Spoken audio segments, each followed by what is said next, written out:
तो दोस्तों GSCL limited ने अपने क्वार्टर वन के नंबर को डिस्क्लोज कर दिया है। तो चलिए देखते हैं क्या है क्वार्टर वन के नंबर्स के अंदर, क्योंकि नंबर्स देखने में तो मिक्स टाइप के लग रहे हैं। कैसे क्या है चलिए देखते हैं। डाटा बेसिकली कंपनी की आउट से 1 करोड़ में दिया गया है।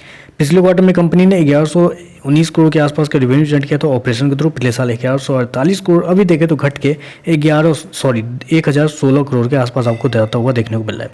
तो साल दर साल बात करें तो साल दर साल कंपनी की रेवेन्यू के अंदर एक हल्की सी गिरावट आपको देखने मिली। अप्रोक्सीमेटली बोल सकते हैं 12% के आसपास की गिरावट है।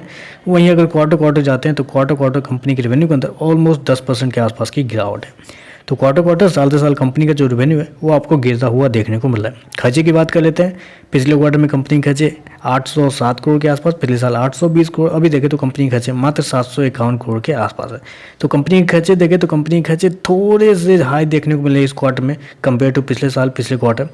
चलिए कंपनी का नेट प्रॉफिट क्या निकलता है वो देख लेते हैं। पिछले क्वार्टर की बात करें तो पिछले क्वार्टर में कंपनी का प्रॉफिट 226 करोड़ के आसपास, पिछले साल 368 करोड़, अभी देखें तो कंपनी का प्रॉफिट बढ़ के 426 करोड़ के आसपास आपको देखने को मिला। तो अब यहाँ पे आप सरप्राइज हो गए होंगे कि कंपनी का प्रॉफिट कैसे बढ़ गया साल दर साल क्वार्टर दोनों, जब कंपनी का रेवेन्यू गिरा हुआ है। तो एक्चुअली बढ़ने का एक रीज़न यह है कि इस क्वार्टर में कंपनी को 219 करोड़ का एक्सेप्शनल आइटम में गेन हुआ है। जी हाँ, एक्सेप्शनल आइटम में कंपनी को 219 करोड़ का प्रॉफिट हुआ, जिसकी वजह से कंपनी का जो प्रॉफिट है आपको बढ़ता हुआ देखने को मिला है।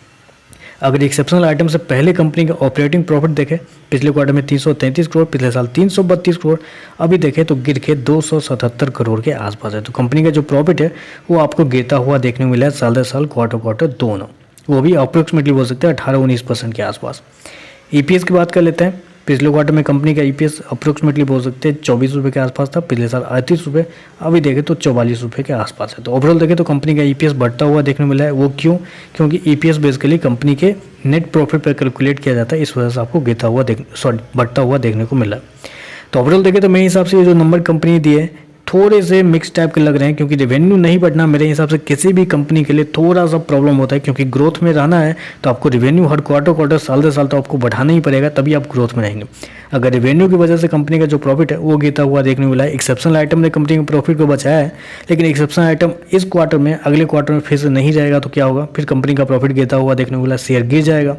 इसलिए थोड़ा सा देखिए आप क्या कर सकते हैं, क्योंकि कंपनी के जो नंबर है मुझे लग रहे हैं थोड़े से कमजोर साइड पर जाते हुए देखने को मिल रहे हैं। तो बस आज के लिए बस इतना ही। वीडियो पसंद आए तो लाइक कीजिएगा, साथ में साथ चैनल को सब्सक्राइब जरूर कीजिएगा। धन्यवाद।